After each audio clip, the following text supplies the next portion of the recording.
हे अर्जुन, यदि कोई भी कार्य निष्काम कर्म योग की रीत से किया जाए तो ना उसका पाप लगता है और ना उसका पुण्य मिलता है। निष्काम कर्मयोग? हाँ, निष्काम कर्म योग। ये कौन सा योग है माधव, जो मनुष्य को पाप और पुण्य दोनों से मुक्त कर देता है? ये एक गूढ़ विद्या है पार्थ। जो इसके रहस्य को समझ लेता है वो इस संसार में रहते हुए भी, संसार के सारे कर्म करता हुआ भी कर्म फल के बंधन से मुक्त रहता है। ये बड़ी अनोखी बात कर रहे हो केशव।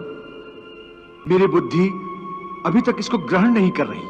क्योंकि तुम्हारी बुद्धि पर अभी तक आसक्ति का पर्दा पड़ा हुआ है, और जो निष्काम कर्मयोग मैं बता रहा हूं उसकी बुनियाद ही निरासक्ति के आधार पर रखी गई है। हे अर्जुन, इस निरासक्ति योग को समझ लोगे तो तुम्हारे जीवन में पूर्ण शांति आ जाएगी। हे माधव, इस योग की साधना कैसे करते हैं? इस योग के नियम क्या हैं? उसकी साधना के लिए कोई हजारों वर्षों की तपस्या की आवश्यकता नहीं। इसकी साधना तो एक ही क्षण में हो जाती है। एक ही क्षण में?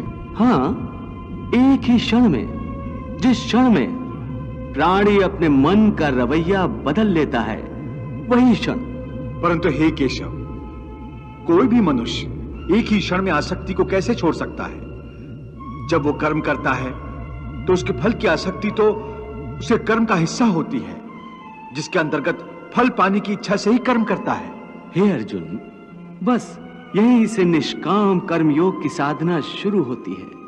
अर्थात तुमने कहा कि प्राणी फल पाने की इच्छा से ही कर्म करता है, परंतु निष्काम कर्मयोग यह सिखाता है कि फल पाने की इच्छा से नहीं, बल्कि अपना कर्तव्य पूरा करने के लिए, अपने धर्म का पालन करने के लिए कर्म करो।